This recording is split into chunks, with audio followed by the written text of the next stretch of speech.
All right, everybody. So what's going on today? So today we're going to have Gilbert Mondragon from the Styrene Syndicate on, and he's a big airbrush guy. So we're going to have a little conversation about, Facebook, airbrushes, general chit chat. Hopefully, we learned some stuff today. I know I'm going to. What's going on, Gil? What's going on, Joshua? How you doing, brother? I'm doing good, man. So most people should know who you are by now because of this Facebook page. So I'm not going to go into big details. I'm just going to jump right into it, right? Okay. So this weekend, I was trying to airbrush silver ink. And I might have to switch the camera, but inside my Sotar, right behind the needle or the nozzle, it just caked up. And I don't know why. I mean, and here, that's a metallic, so it's going to be a little different than a regular ink. Number one, you have to treat it a little differently than you would a regular ink, because any metallics, doesn't matter if it's lacquer, urethane, ink, acrylic, you have to treat them a little differently than you would a normal paint. Number one. Number two, what did you thin it with? Didn't. Okay. What kind of ink was it? What brand? This stuff. Okay. The Armor Stand, the Hobby Lobby stuff they have now. Okay. Now, do you have a little cup in front of you, a little plastic cup in front of you? I've got like pill cap. Okay. Do you have any isopropyl alcohol? I got the 70% stuff. That's fine. That's fine, as long as it's isopropyl alcohol. Hey, John, how you doing? John Paul says, hi, guys. What's going on, man? So what I want you to do is I want you to put 2 drops of that silver ink in that cup. Okay, hold on.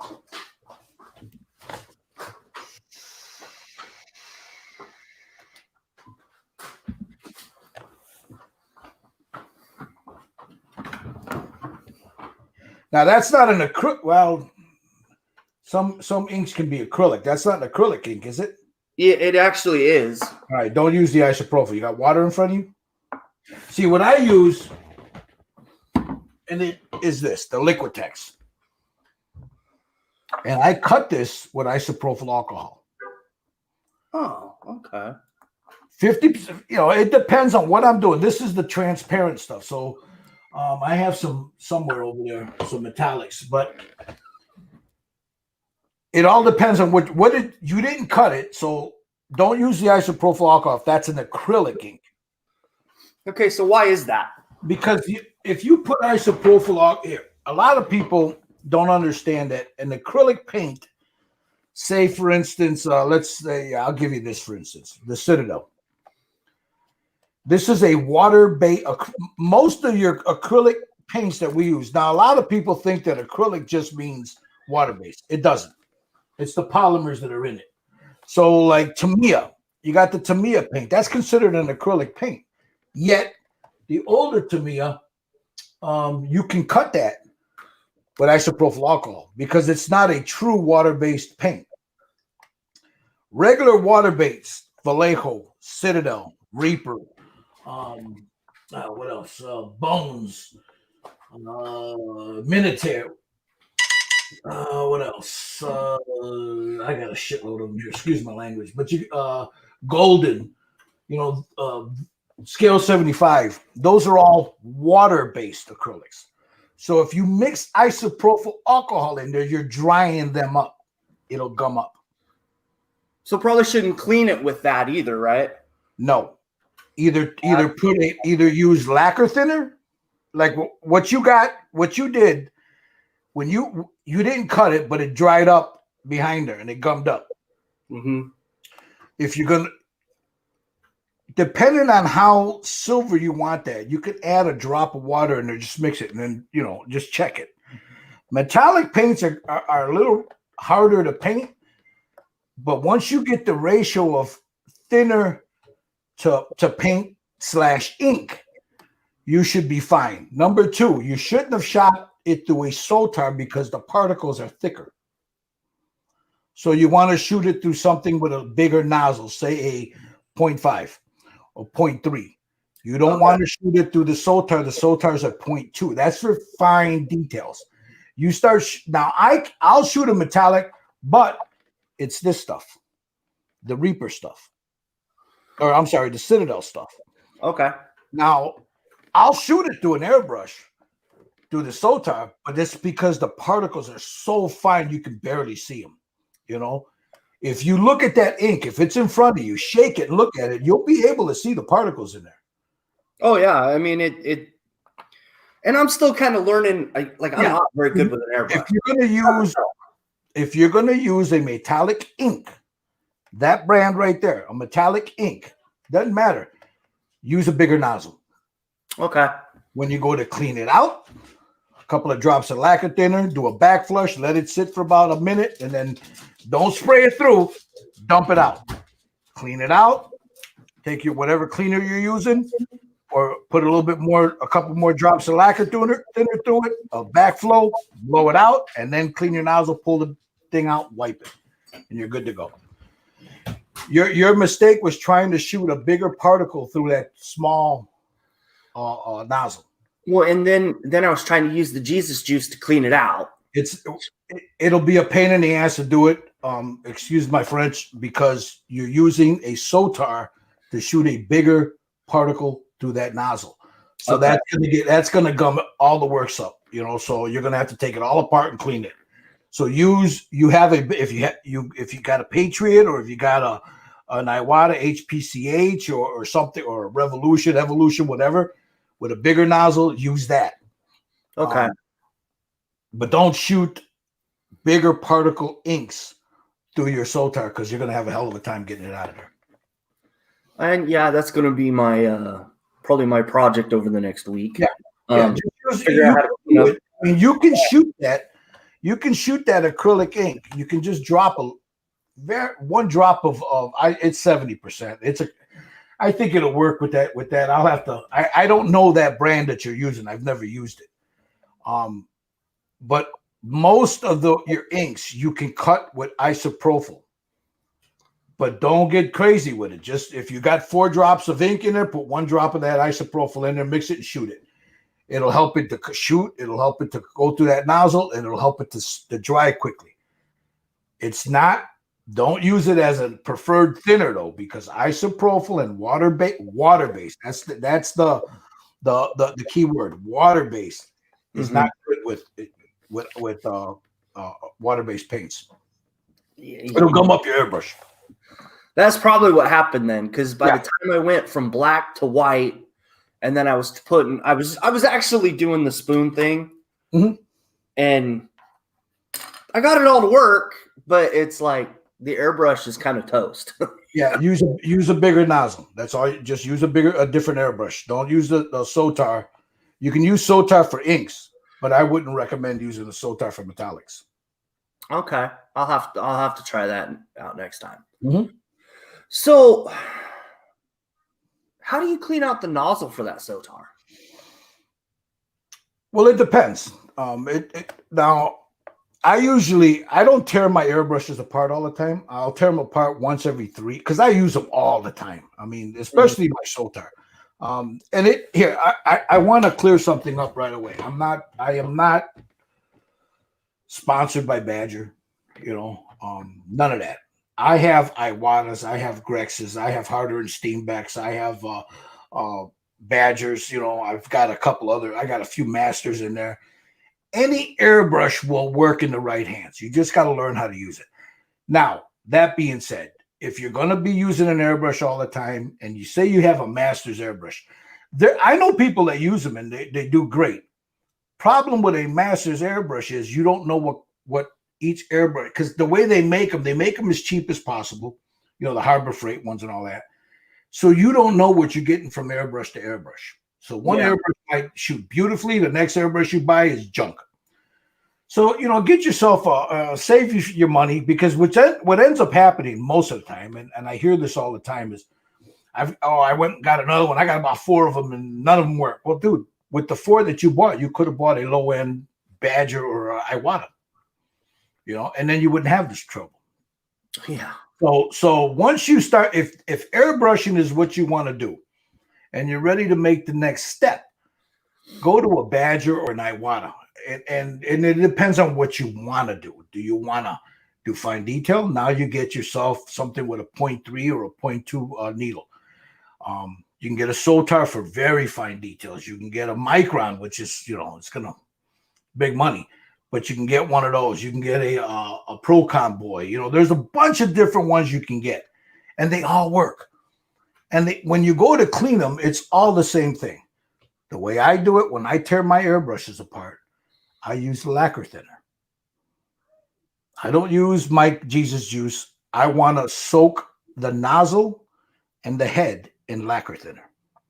So that's usually what I do. And I have this little glass cup here, this little thing, and I put some lacquer thinner in there, and I drop the nozzle and the needle head inside there, and I let it sit.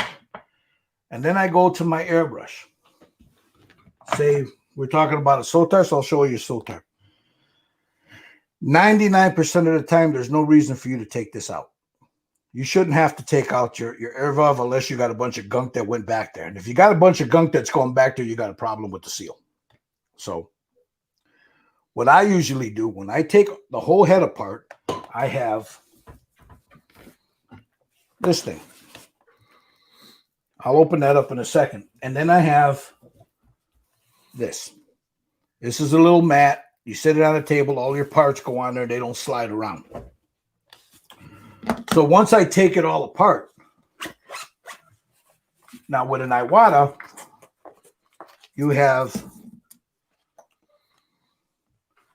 all these tools inside there. These 2 tools right here are for the seals. You can replace your seals with these. This is just another case for, there's a needle in there, I believe. This is for your air valve. This piece right here. This is for your needle for an Iwata. You take your needle nozzle out with this. Oh, okay. And of course, this piece right here is to, you loosen and you tighten everything. If I want to take a really good look inside the nozzle to make sure that it hasn't flared out or anything, I use that. It's a little magnifying glass. It's got a light on there. See it? Oh, nice. I'm able to look at the nozzle, take a look inside there, make sure everything's cleared out.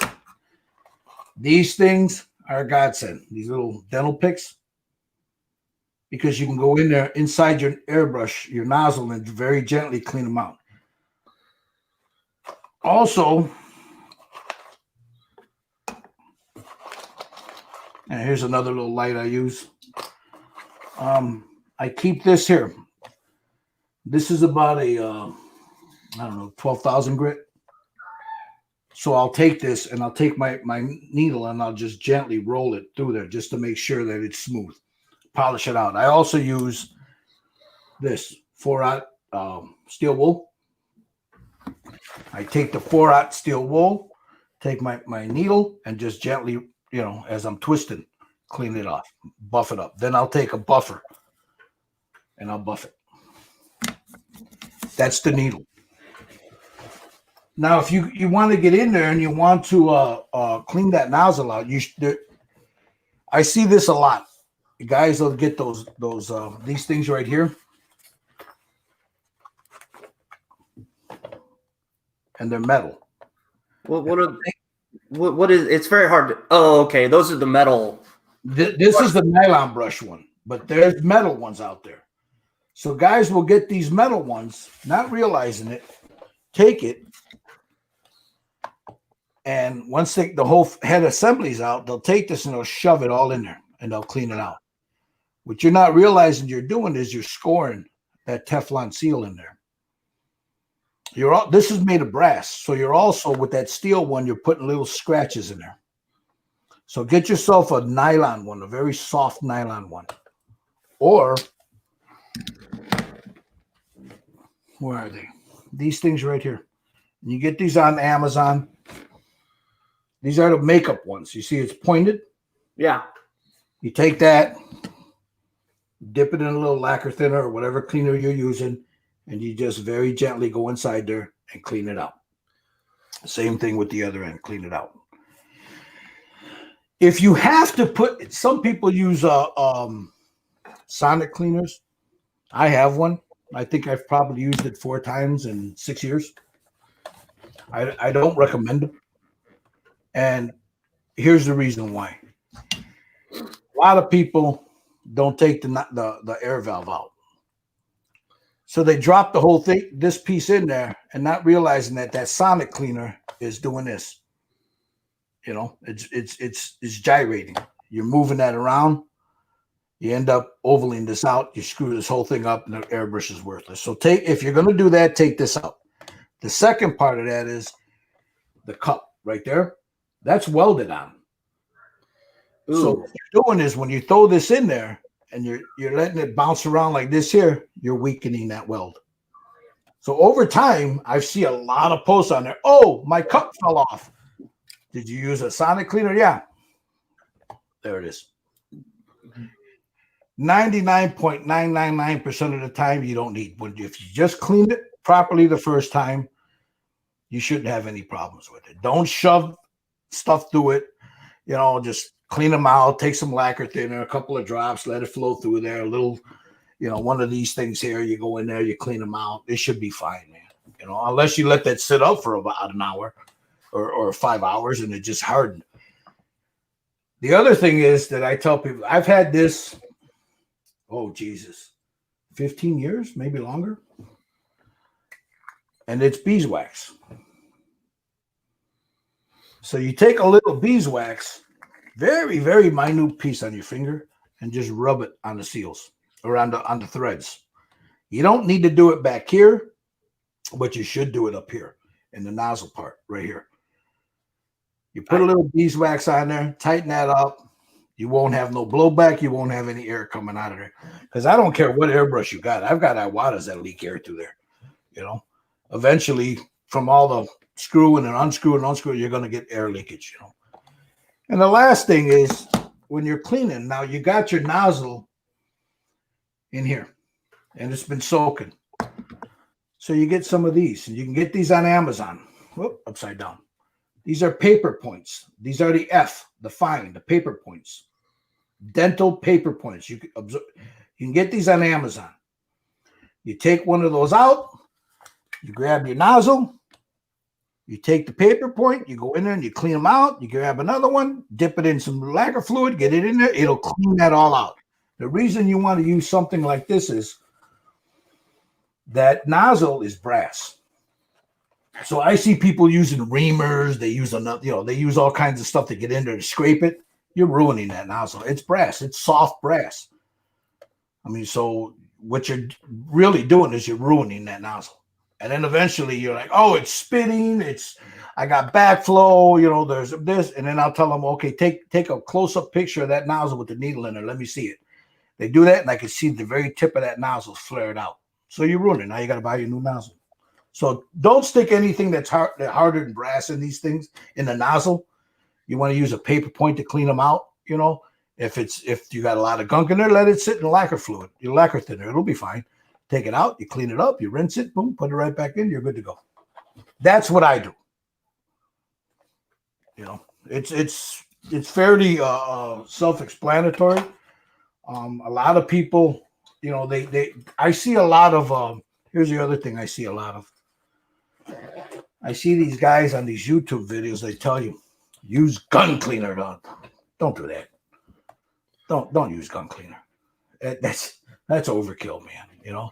Or they'll tell you use 3-in-1 oil to oil up your needle, the whole needle, and shove it in there.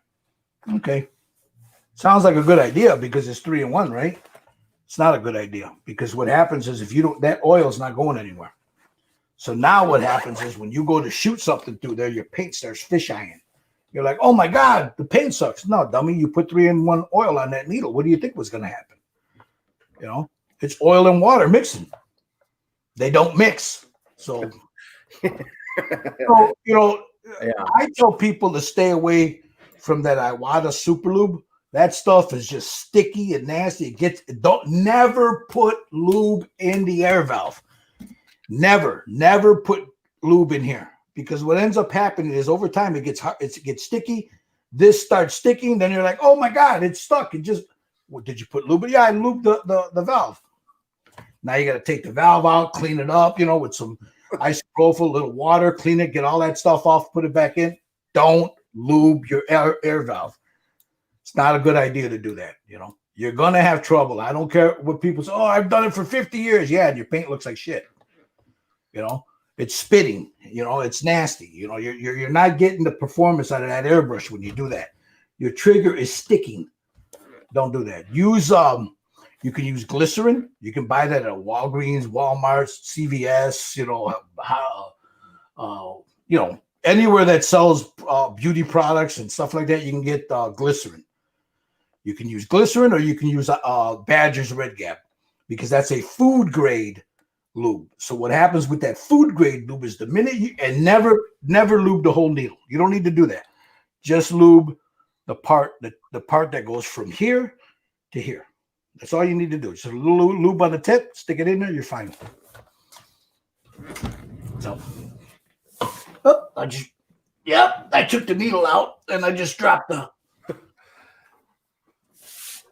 I'll find it down here somewhere. I'll look for it later.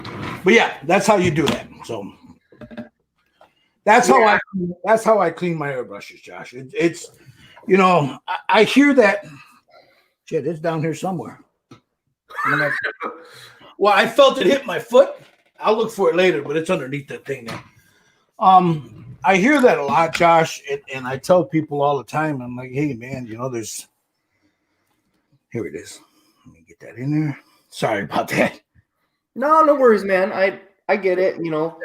Got it. I mean, that's why I put that Iwata mat on my desk today, because I was going to tear apart the airbrush. Well, yeah. Well, those things are great, man, because you put that, you spend a little money on it, but we all know that once you put something on the desk, you sneeze, whoop, there it goes. Yeah. Especially small parts like from an Iwata, the nozzle. Those things are tiny. The Sotar one is very small. That's why I just drop them in a little cup, and leave them there. And when I take them out to clean them, then I put them on the mat, So, yeah. Yeah, I had on my 105 Badger, my Patriot. My wife called me to go do something, and then I didn't get back to the airbrush like a day later. So the paint was just caked in the nozzle. So I had to set it in acetone, because it's the only thing I have at the moment. No, it'll work. Dude, acetone work. Oh, yeah. And then I had to take these little, I found these at the dollar store, but they're the little dental picks. Yeah. Perfect. And I went in there, and it the biggest freaking paint booger. You get a big booger out of it. Yeah. See, that's the problem. That's the problem with acrylic paint. The stuff like this. This stuff. Reaper, Vallejo, Citadel. Any acrylic paint by nature, because it's got water in there, you add air to it. When it hits that nozzle, it starts to dry. So, you got to learn what to use in there. I use a lot of Flow Aid. I don't use water to cut my paint. I don't do it. Because I found that it's just a pain in the rear. I'll either use the Vallejo, it's right in front of me, the Vallejo stuff, or I use, where is it? It's up there, the Liquitex Flow Aid, but I got it in a little bottle somewhere around here. I got a mess here because I'm doing a big paint job, but I got the little Flow Aid in a little bottle. I just had it in my hand too. Jesus. The little Flow Aid, I keep it, here it is. I put it in a little dropper bottle. This is what I cut my paint with most of the time, is this right here, Flow Aid. I'll put a couple of drops in there, mix it, and then shoot it. Now, it takes a little longer to dry, but I don't have the problem with the tip dry and all that, all the time. Little Flow Aid works great, Yeah, I've been using that that slow dry stuff from Liquitex that you get at like Hobby Lobby. Got it right up there. Yeah. That works pretty well. I haven't dealt with it a whole lot. I was You got to trying. remember if you're painting something like this, the slow dry, I can't use it because I have to handle this. So if I'm using slow drying, it's not drying fast enough for me to be able to grab it. You know what I mean? Oh, I gotcha. So always keep, if you're using the slow dry, your best friend's right here. Hit it with that blow dryer. This thing here, if you're painting with acrylic paint or lacquer paint, this is your best friend. Dollar store. This cost me $1.50 a few years ago. It's probably one of the best investments I have made as far as how to treat my paint. This thing right here.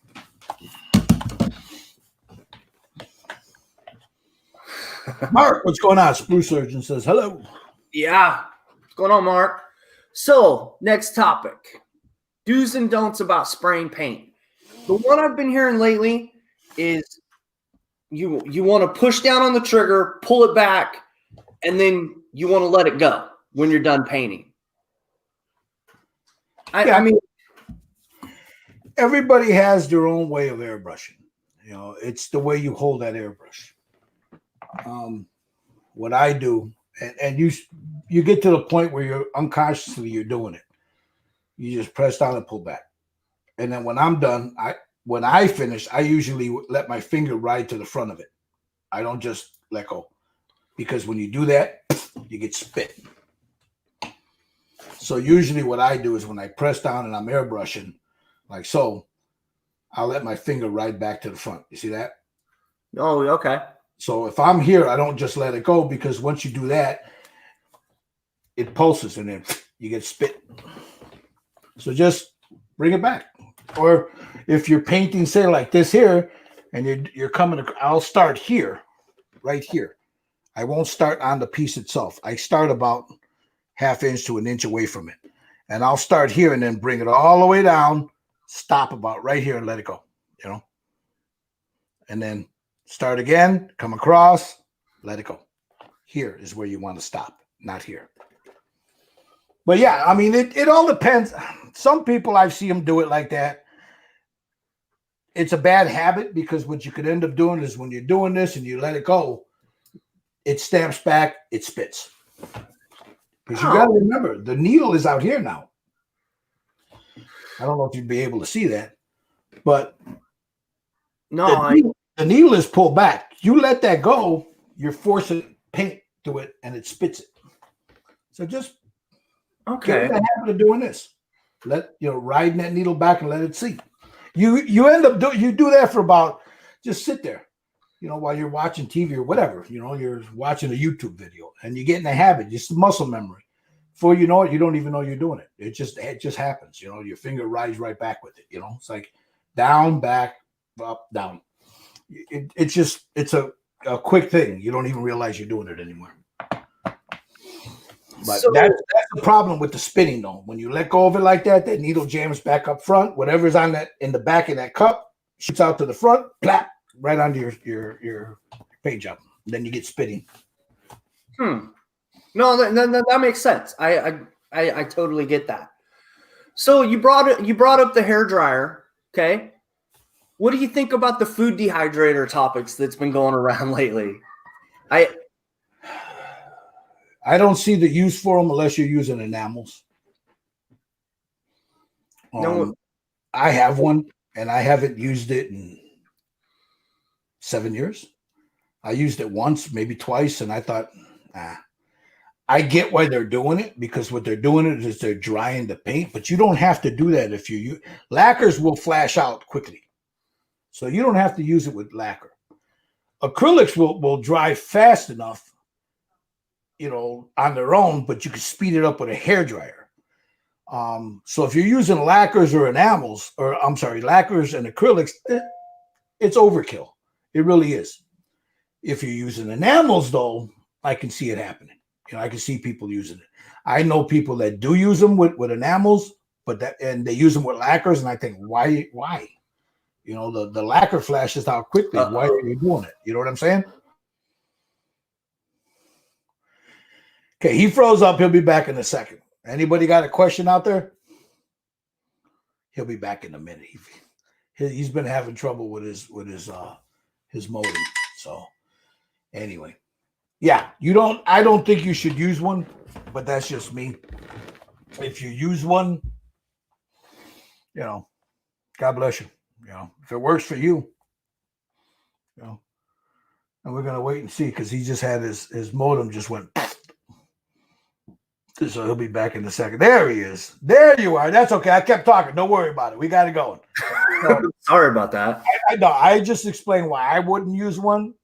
I don't think you need it, unless you're using enamels and you're trying to dry that, cure that enamel quickly. It's overkill. You don't need it. No, I mean, that's a good point. You're starting to see that, and then the other one that I've been seeing a lot lately, and we'll get into this in a second, but that little vortex thing. the fingernail shaker, yeah. We'll bring that up in a second. But like the food dehydrator, I get the point because you're just trying to put air to it. And being in the Pacific Northwest where it rains all the time, I get the point, but it's like I've got the Harbor Freight cylinder fan that I've been put over by the airbrush because it's never 70 degrees at this time of the year. Mm-hmm.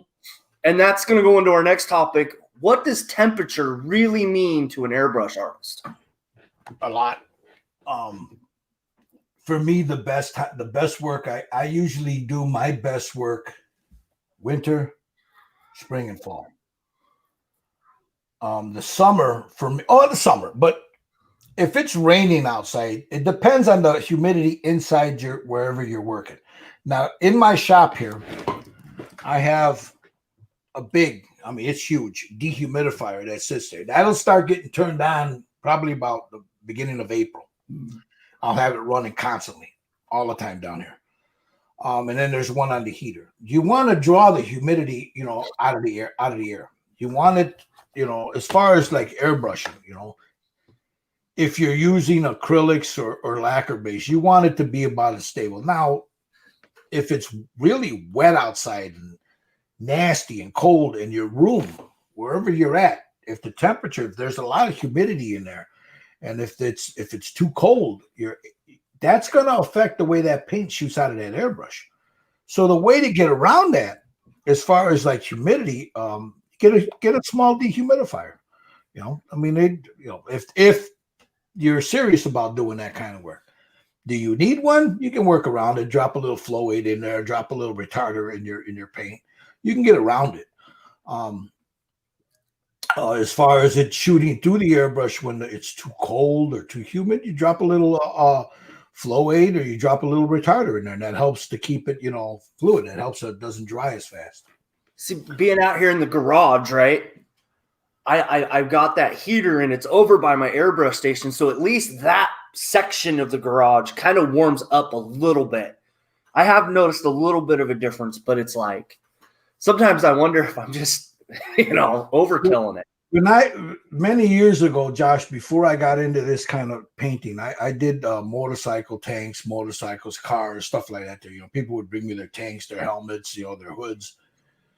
And this room was set up for that. It was my garage. But over to my right there is where I had my booth. It would vent out. But above the booth was a heat lamp. One of those bulbs. So I would keep it warm in there all the time. So it would stay as the paints, everything would stay at a constant temperature. Now down here, because this is a converted garage, the garage is on the other side. It's not heated.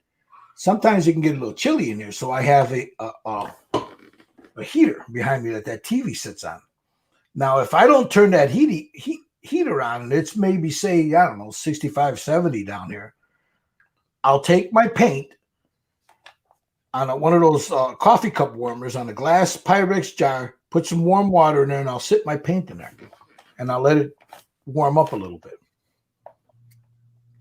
But if I do that, I always drop a little retarder and some flow aid in there, or just retarder or just flow aid.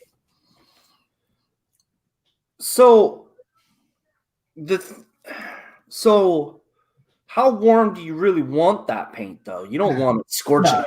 No. You just want it room temperature. Room temperature is fine. 70 degrees, it's fine. Okay. You don't want it hot like a warm cup of coffee or whatever. You just want it, you're just trying to knock the chill out of it. That's all you're doing, Once you knock the chill out of it, you take it out, you shake it, You don't even feel the warmth on your hand, you know what I mean? You're just knocking the chill off of it. That's all you're doing. So we're going to talk about mixing paint. Everybody has their ratios and everybody has their way of doing it. But the funny thing is you shouldn't go to the internet for that. You should go to someone in your general area. And this helped me out a lot because, like, we'll take Steve, for instance. I bet you he has a different ratio. He mixes his paint because of the heat. Arizona. Because of the heat, yeah, sure. Than me and you do. Right. I'm in the Midwest. So Chicago, you sneeze and the weather changes. Yeah. So my ratio is going to be a lot more different than your ratio. You'll use a slow dry.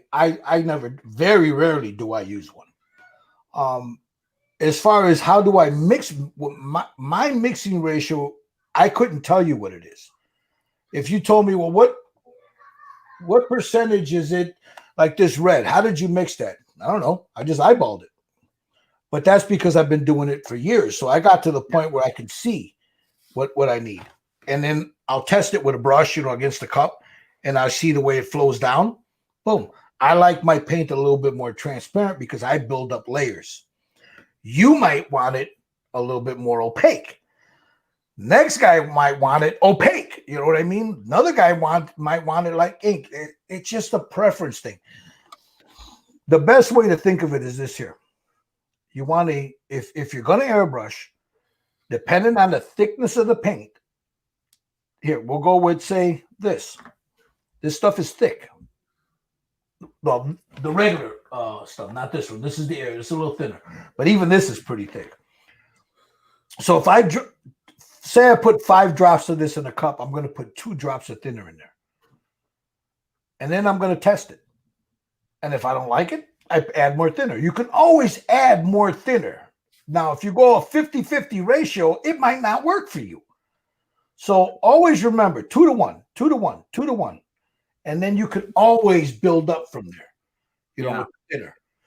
If you put a half and half and it don't work, you're throwing it out now. You're going to add more paint in there and then you're going to be chasing that mix. You know what I mean?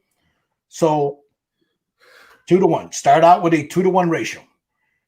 If you don't like it, you add a drop of paint to it, thicken it up. If it's still if you don't like the 2 to 1, you add 2 to 2. It all depends. You can always add more thinner, but if you start adding more paint, you're chasing that thin is what you're doing.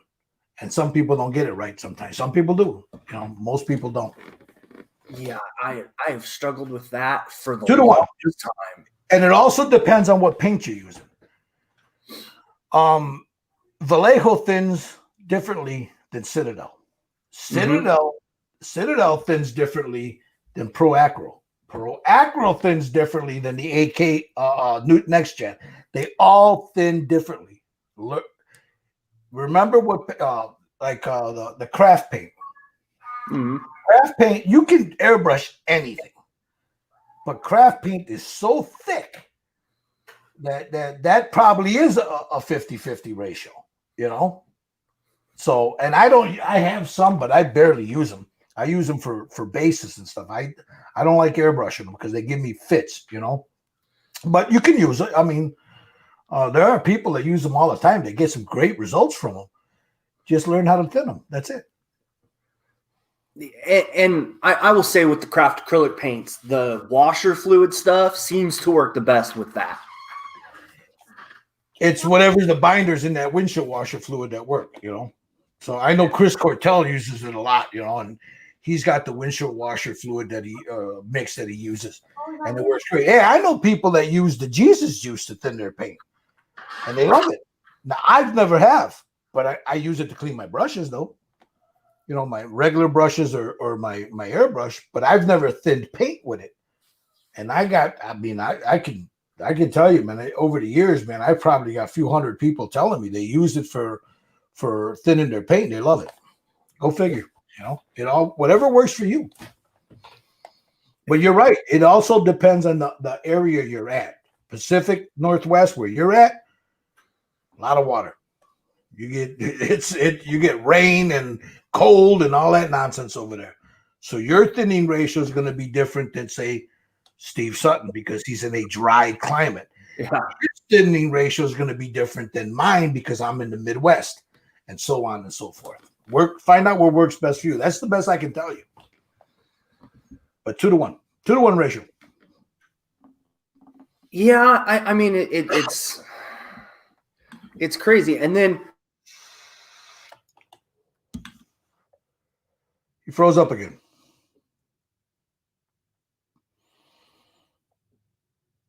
He'll be back in a second, guys. Take it easy with him. There he is. Dude, I'm about to kill this computer. Okay, brother, don't worry. So you were saying what now? And he froze up again. Oh, there you are. You were saying what? You were getting ready to say something. We were talking about thinning paint, Pacific Northwest. Yeah, his modem is pretty bad. Joshua, hello, Josh. But guys, really, find out what works best for you. There's a lot of people on the internet giving advice, man, and on YouTube and stuff, and some of it is good. 60% of it is crap, but find the one person that, you see their work. And the other thing is, when they're doing how-tos, if they do okay, here's my airbrush, I'm going to mix it, and then they cut away to something else. No, you want to find somebody that'll show you exactly how they're mixing that paint, exactly what pressure you're using, all that other stuff. So we just lost them all together. Dude, it's so just kicked me right out. That's all right. Harry Styrene, man, I haven't seen that name in a long time. I'm actually trying to get him to come on here, so we'll see. Hopefully, he comes on in a couple weeks. Yeah, Dominic says he's mixing on the East Coast, and he's always dealing with humidity here. Same thing with Florida. I mean, Florida, that's just, you're just soaking wet when you walk there, in the summertime. So that's going to be that. You think you got problems? You try painting in Florida with all that humidity with an acrylic paint. Woo. Well, and then they have the heat plus the humidity. So it's like you have the double. Oh yeah. Same thing in England. I mean, their mixing ratios are different in the UK, than what we do. It's, you find what works for you in what area you're in. So the new thing is the vortex mixing thing. And here's my take on it. Why are you using something that scientists are using to mix water or test results? Well, because it's good to get, it doesn't matter what paint you have. A lot of times when you got a heavy pigmented paint, it'll settle down to the bottom. So they're using that to mix it really good. Now, a good paint shaker, you sit there, you shake it up in your hand, whatever. That'll work too. But if they want to use a vortex, look, Will Patterson did when he said it was junk. And Will Patterson got a highfalutin one. This is junk. It's not working. You put the paint in there, you got to remember, man, if you got thick paint, you're running it through one of them vortex, it's. So what I do is this here. Go on Amazon. You get you these little glass beads.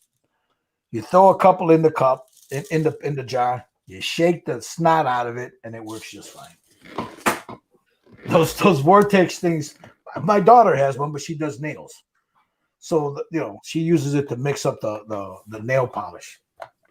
I don't see a need for one. But, hey, if it works for them, it's their money. Same thing with a sonic cleaner. If it works for you. So, the other thing about airbrushing that I really think is weird is air compressor. It seems like you want the little bitty tank and the little. Everybody seems to want that little air compressor with the tank. That's not what I have. I have the Harbor Freight 21-gallon thing. And what's the big? Well, if you're doing a lot of airbrushing, you want something with a tank. You want a tank so it keeps that compressed air, so your airbrush isn't your compressor isn't kicking on every time you press that button. You know. Plus, you get a steady stream coming out of it. If my gauge says I got 30 psi, that's 30 psi in that tank. That's what's going to shoot out. Okay, those tankless ones, those little Iwata ones and all, they're okay. They're not bad, but they're good for nail art. That's what they were made for. They were made to do nail art. You know, so you don't need to store up 2 gallons of air or whatever. Those little ones were made for people that do nail art. My daughter has one, little one. You know, they're not good if you're doing something like this. It's just not good, you know, because the damn thing, man, every time you press that button, and eventually you wear out the diaphragm in there. Now I have the Badger one here, and then I have a silent one in the other room. The other room is where I shoot all my lacquers and stuff. In the other room, I don't do it here. Or when I shoot something big, I go to the air compressor. You know, the big air compressor, because that's where I got my paint booth at. But yeah, if you're gonna get a small one, my recommendation is to get one with a tank on there, because you store up the air in there. It's not running all the time, you know. And if you get a good regulator on that, and you dial it, you press down the airbrush, and then you dial in your pressure. A lot of people they'll set it, say, to 25, and then they grab the airbrush, hook it up, and go. Well, if you look at your dial on there, you'll watch the minute you hit that airbrush, the dial will drop down maybe 4 or 5 psi, or 10, depending on if. Yeah, exactly. So you want to press down and then dial in your pressure, and then let it go. It'll jump back, say, to 20, but you know, when you do this and you dial it in, that's the exact pressure you're going to get out of that air tank. And then we're gonna add the mat valve to that equation too. So this is what I've been doing: is I'll set the air compressor, and then I'll set it on high, and then I'll dial it to where I kind of think. Like lately, I've been leaving the air compressor at about 35, 40, and then turning the mat valve down so it's not, you know, like a fire hose coming out the end of it. Well, Mac valves are great. I use them. You got one right there on my hose. But you got to remember, a Mac valve isn't regulating your air pressure. What the Mac valve is doing is the same thing as if I pinch this hose. You're regulating how much air comes out, but you're not regulating the air pressure. So, you know, I hear a lot of guys. I talk to a lot of guys. They'll tell me I regulate my pressure with my Mac valve. No, you're not. You're regulating the flow that comes out, but not the pressure. It's still coming out at 30 psi, but it's just not coming out as strong. You know, the stream is not coming out as strong, and it's more intense as it comes out. You got to remember, Mac valves are made for detail work. That's what a Mac valve's for. It's not made if you're going to paint something big. Keep it open. If you're going to go in and do detail work, now you start messing with the Mac valve. I've been trying to get better with it. Like I tried, like even with the inks yesterday, I tried to not leave it all the way open, but not like about half. Well, here's my best advice for you. If you got a piece, never try to test your paint stream on a piece of paper. The reason being is when you shoot, like I see guys, they'll take a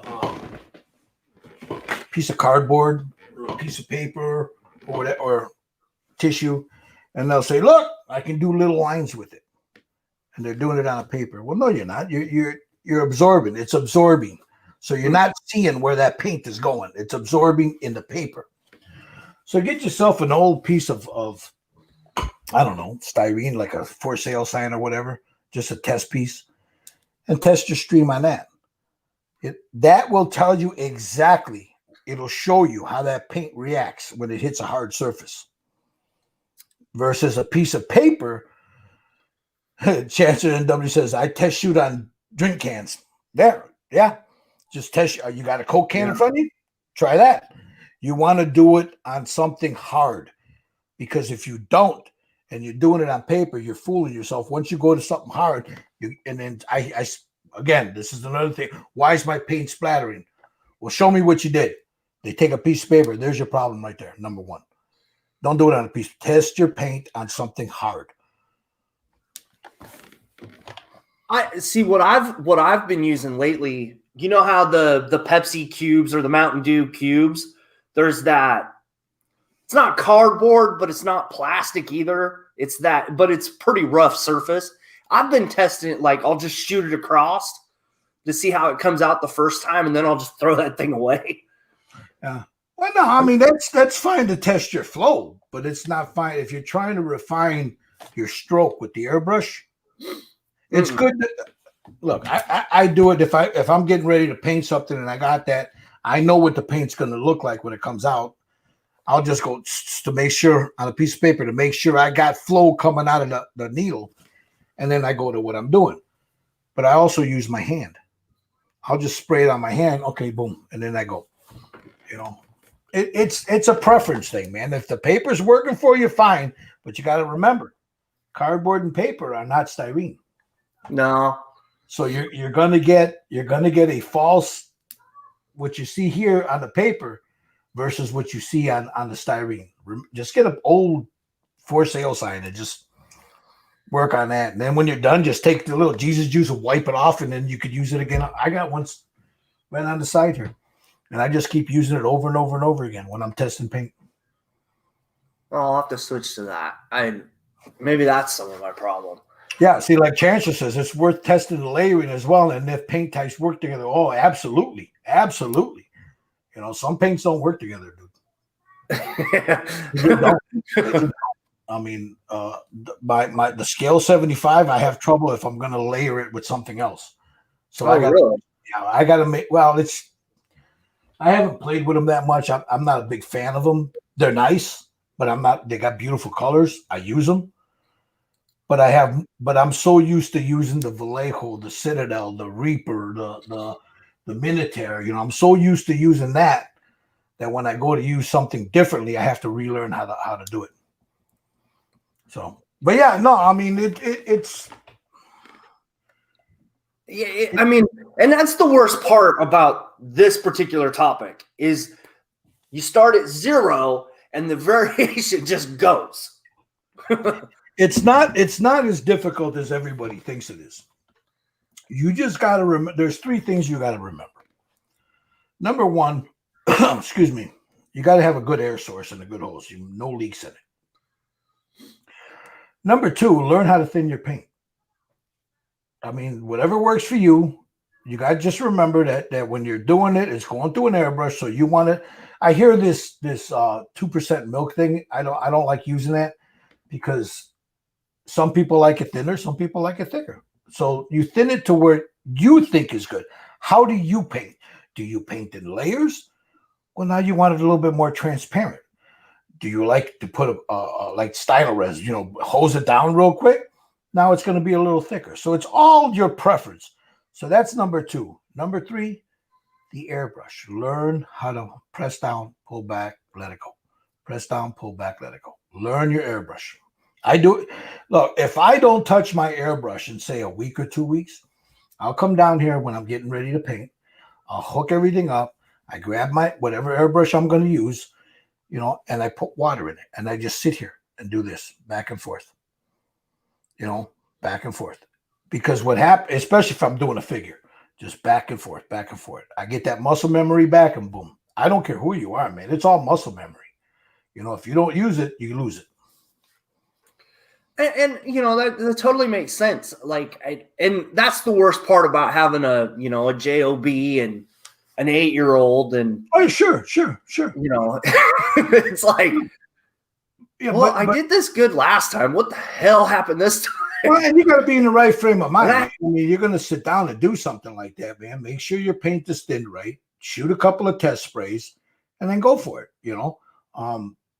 It's not hard to do. I mean, if you do it maybe half hour, 45 an hour a day, or 20 minutes a day, or whatever, just take a few minutes out of your day, your hectic day, and you go into wherever it is your shop is, if you're airbrushing, and just run some water through it, just to get the feel of your hand back on it. And then you do that about, for a few days, you can walk away. When you come back, you'll notice a difference, because now you watch the water and you're just like, you're watching the stream. You know what I mean?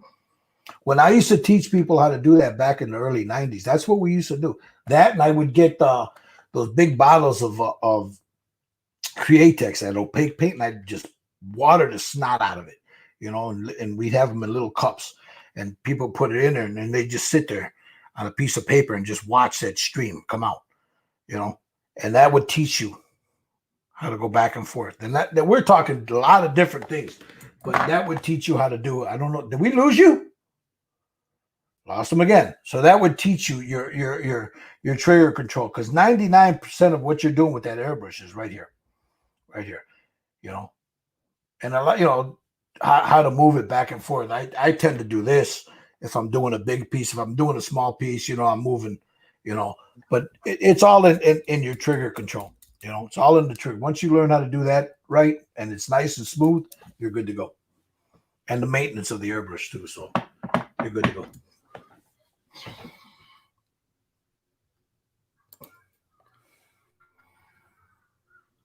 Joshua, yeah, his I feel bad for him, man. Chances I can with Vallejo, Tamiya, but not Tamiya on Vallejo. Yeah. It kind of gets for me, it gets powdery, just I don't like doing Tamiya on top of Vallejo. Let's see. Dominic says Long Island is surrounded by water like Florida. Yeah. Summertimes can be really nasty over there with the humidity. So Joshua froze up. He'll be back in a minute. But don't be afraid of the airbrush, guys. I mean, I'm no super expert on it. I've been doing it for a while, but I'm no expert on it. I know what works for me. Something might work for you. Whatever works for you. But there's always some bad habits you can get into. You can get into bad habits of what you're using to thin it. You can get into bad habits of how you're using it. Just work on correcting those, and you're fine, man. I mean, I couldn't tell you, well, my thinning ratio is better. Yeah, he froze again, Brett. My thinning ratio is what's the absolute best, because it's not. It's not. You might be doing. Look, Brett's up in the mountains, man. He thins his paint differently than I thin mine. Dominic will thin his. Chancer, Aries. Everybody thins their paint differently because of where you're at. And the air pressure is a lot different. So. Yeah, my internet has just been crap. I'll keep it rolling until you come back in. Sorry about that, everybody. It's okay, brother. Don't worry about it. So what else? You got any other questions for me? So I was gonna talk about how you should layer that paint as you're putting it on. Sure. I got time. You got time? Oh yeah. We got all day. Okay. Well, I don't have all day, but you know what I mean. So like you start at the tank, you start with like the tank treads, and then you're going up. Do you want to go? Well, it doesn't really matter. You can go left, right, or left. But do you want to overlap that, or do you want to just? What do you mean? Okay, you're talking about, say, something like this. Yeah. This here? But you know what I mean? Like you get the spray pattern and then you're going from left to right. Do you want to overlap that, or do you want to just kind of go up a little bit? You're talking about when you're layering your paint, you're layering. Yeah. Okay. You can go left to right, right to left. I don't really pay attention. I just like a fan motion. I do this like a fan. And if I go here and I got a stream, say this is what I'm painting. And I start here and I go here. There's a little bit in there, so I go here. Now I'm not going to jump up and do this and leave that in there. So I'm going to overlap them a little bit. You know what I mean? So I'm doing this basically. You have your paint. You put here's the first layer. Here comes the second layer right on top of it, like that. You see what I mean? So you're crossing them a little bit? I'm overlapping them. And then I go up. And then when I do that, I come back down. Now, it depends. Now, if I'm doing something like this and I want all that done, this is big. This is a beast. So, like I'm doing the side, I go. Then I come back. Okay. And I turn it this way. And then I go across. So everything blends in. So when you're doing that, for me, you might be different, but for me, I'm overlapping the layers. And then once I do that, I come this way and I overlap the layers this way. So how many times are you going to do that, though? It all depends. Well, it all depends on how deep I want it.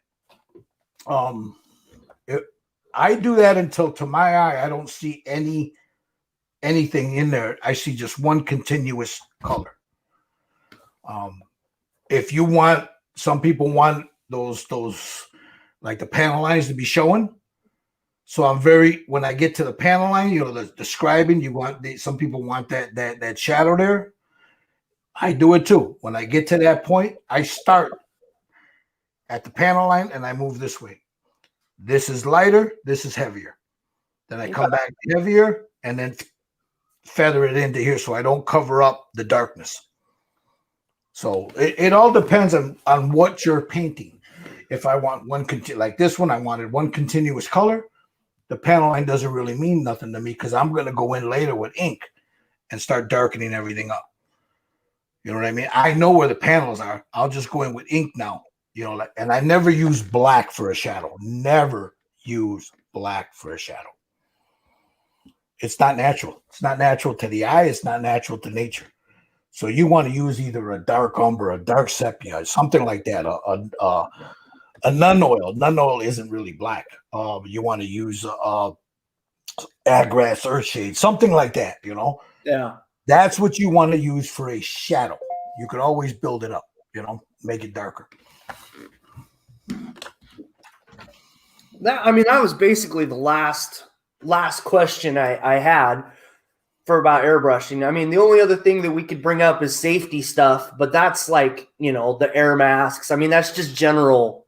Well, when I make that video for my Jesus juice, I don't know, it's 7 years old. And if I remember, I think that was the first one out there. Now there's a whole bunch of people making their own. So, but the one thing that I neglected to put in that video, and I did it for a reason, I put ammonia in my cleaner. Every airbrush, look, if you were to research what's an airbrush cleaner, yeah, dude, there's some chemicals in there that you'll be growing eyes out of the side of your head. But my airbrush cleaner, I put distilled water, 99% isopropyl alcohol or denatured alcohol. You can get it at Hobby Lobby, or I'm sorry, Home Depot, Lowe's. Denatured alcohol works just as good. I don't use the glycerin anymore. I did it at the beginning. I don't add it to it anymore. But then I put a capful or two, depending on, like this is a 500 ml bottle. So that's water from here up. Well, from about here. From right about, what is that? I can't see it because it's worn off. So there's 100 ml of, say, windshield washer fluid or sparkle window cleaner. That's what this is. Sparkle window cleaner. It's around here somewhere.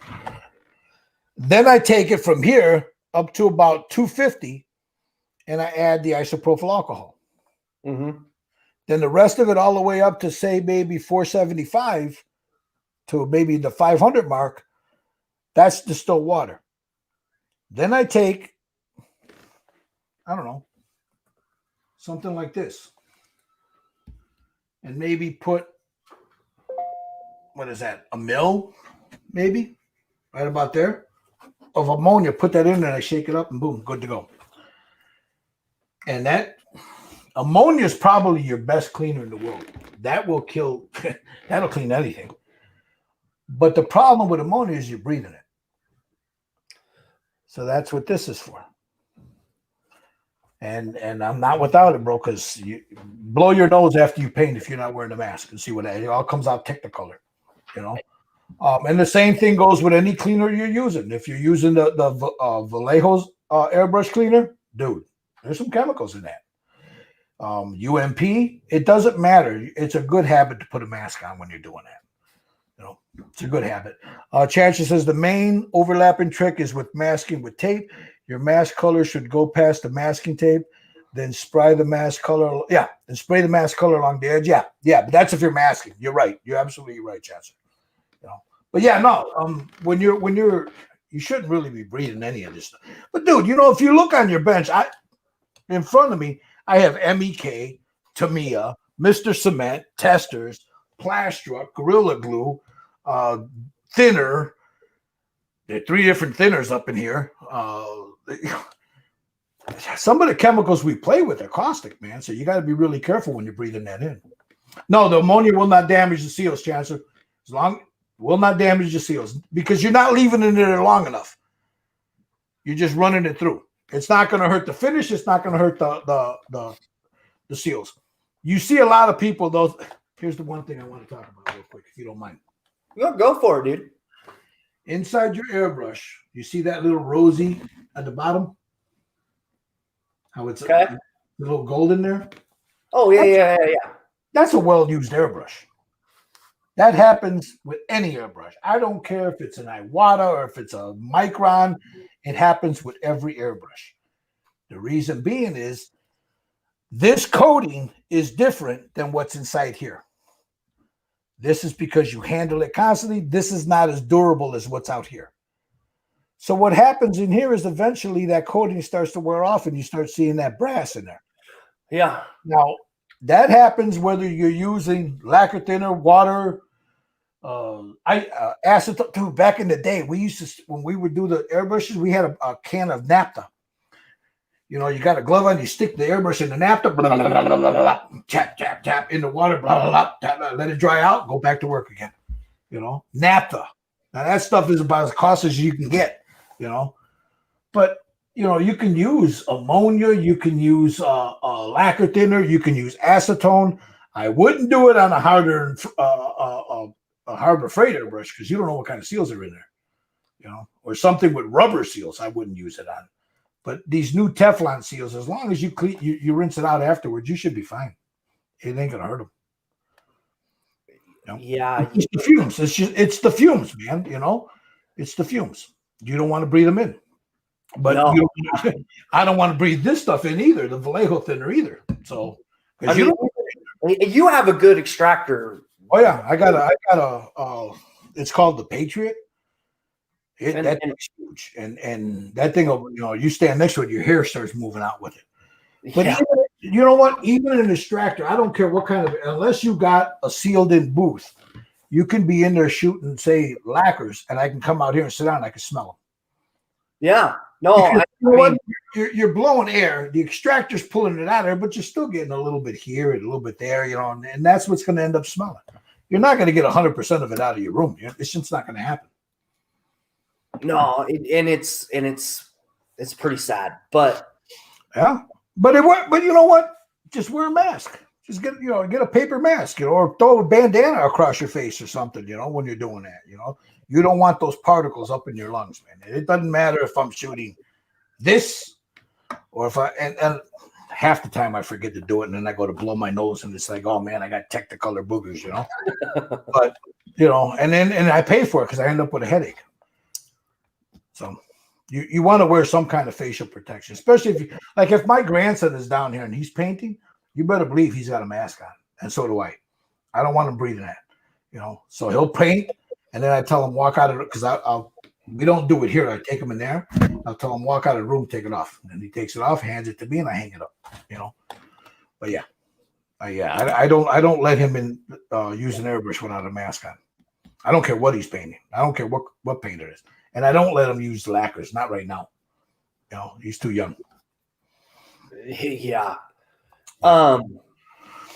Let's change the subject for a minute. You have I think you have one of the top 3 Facebook pages in Facebook. How is that to manage? In the beginning, it was a lot more difficult because it wasn't private. And the reason I put it private was because I'm not looking for, and when the way that was set up, I wasn't looking for quantity. I was looking for quality.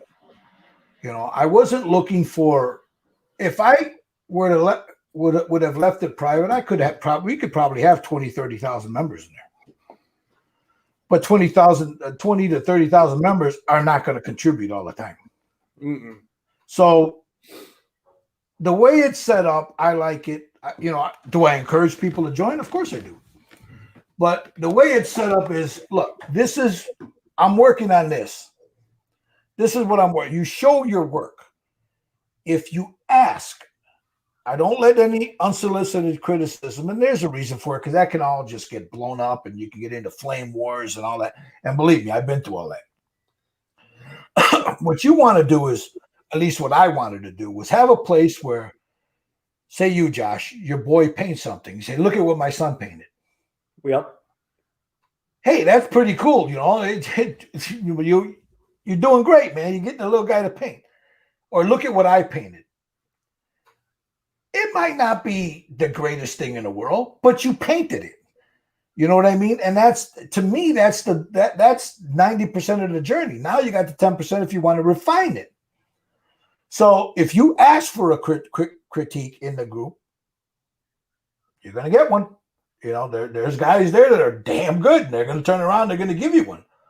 But for the most part, unless you ask, it's just a place to showcase your work. I don't allow a lot of sales on there because in the beginning, I would let people sell their models and stuff on there. But we ended up with one guy. This is about 4 years ago, maybe longer. Ended up with one guy in there that was selling kits. But when people would get them, they were full of toilet paper rolls or rocks in there. And he was scamming folks. Oh. So the community, before I found out about it, I was getting people, telling me this guy's a scammer. I don't care. If somebody tells me Josh is a scammer, he hasn't scammed me. I don't know anybody here that he's scammed. Unless I see it, I'm not going to believe it. You know what I mean? But then we caught him, and that's why I don't allow that. I've slowly started to allow, there's people like Brett, Market High Altitude Hobbies. There's a Tag Team Hobbies, Thomas Grossman. There's a Badger, of course, UMP, Reaper. People that are established, if I see something that I think is worth you guys looking at, then I will put it on there. Say, look, you need to check this stuff out. You need to go, deal with this guy. I like buying my stuff from people in the community. So if like say Brett, I buy stuff from Brett because I know if he doesn't have it, he'll find it for me. And if he can't get it, he'll tell me he can't get it. But I know where the money's going. I know the man. I know the stuff is legit, So that managing it, you just look for now, at least now, everybody knows there's no drama there. If the drama happens, you're out of there. I'll give you a chance, one chance. It all depends on what the drama is. If you get racist or you get too stupidly political, we can't have that, man. That's not the place for it. Doesn't mean that I don't look, whatever your beliefs are, whatever your religion is, whatever your sexual preference is, I don't care. But don't bring it there. That's only about hobby stuff. That's it. If you want somebody to critique your stuff, fine. If you're looking for advice, fine. If you want to show your stuff, that's cool too. But the other stuff, look, I can get as political as anybody. Anybody that's on my page, they know that. Hey, thanks, Brett. I appreciate that, brother. Hey, do it for you, man. I mean, you do some. Number one, he does some great work. He's a great modeler, hell of a painter, and he's got a business he runs. So I know where my money's going, and I know that if I need something, I'm not going to get overcharged for it from Brett. But anyway, back to the thing about the page. There's two of them. I have the Red Dragon Model Works and Styrene Syndicate. I've kind of over the years kind of like slowly. I haven't posted as much. I try now to post on Red Dragon Model Works a little bit more, but Styrene Syndicate was set up as a syndicate for people. And man, it was a great idea in the beginning. We were doing the shows, all that stuff, but that can overwhelm you after a while. It really can, and it still does. It still does, Josh. I mean, I get people, man, at least 5 or 6 times a day that'll hit me up for advice, and I answer everybody. I've got people. There are people that I posted on the Reaper page, that'll get a hold of me on Facebook, and I do one-on-ones on videos with them. I don't charge them. I just sit there and say, okay, what are you doing wrong? I'm doing this. We'll try this. Okay, let's do this. Let's do that. And I've done that for a lot of people. I'll give you another example. Remember all those Night Titans I've done 30 of them. If you go back about 5 or 6 years, everybody was painting them either black or silver. That was it, or chrome.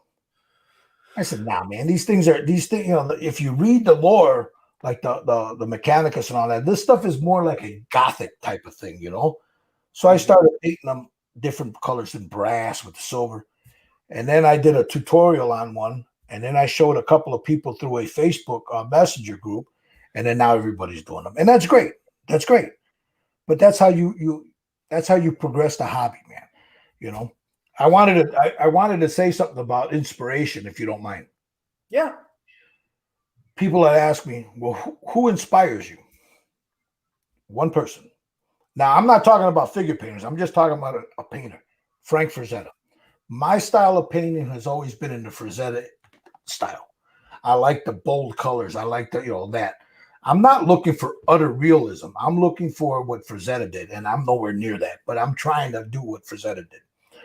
So I know who that is, but explain who that is real quick, because some people may not know. Dude, Frank, I got his book. There's out of here. Yeah. Frank Frazetta was quite possibly that's not it. Anyway, look him up. I don't have his book in front. I thought I had it here. Frank Frazetta did a lot of fantasy art.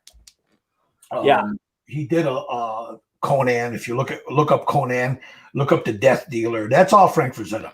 Yep. And as a kid growing up, I would get the Conan, the paperbacks. You'd get them at the drugstore, and then I would buy them because of the cover. The way he did the women, the way he did Conan, but it was mostly the colors that sang to me, So I've been a big fan of Frazetta, Olivia, Boris, those kind of people. So that's the way I paint. Those are my main inspirations. Now you go into figure painting. There's Lynn Stahl, there's James Wappel, there's Awakened Realms. There's a bunch of people I can go on and on and on about. But I'm not trying to paint like them, because that's virtually impossible. You're not going to paint the way they paint. You're going to paint in their style, but you'll never get the way they do it, because their eye sees things differently.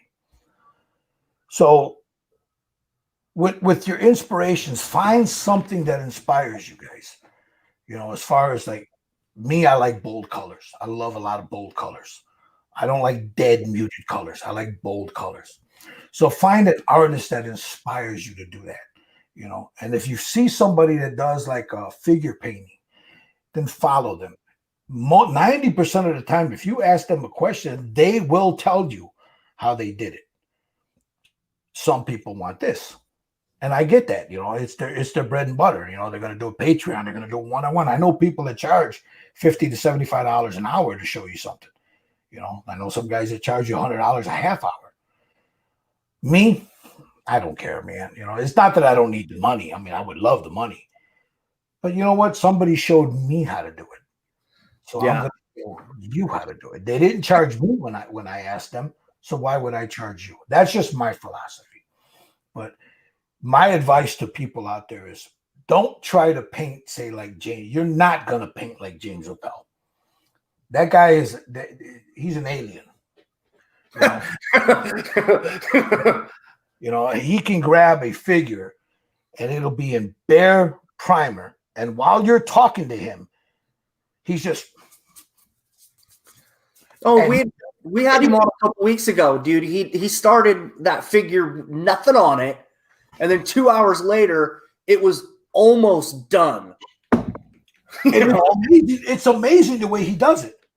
Yeah. You know, because he's slapping the paint on, and you're looking at it going, "That looks like shit." And then you see him start to blend everything. You're like, "Ooh."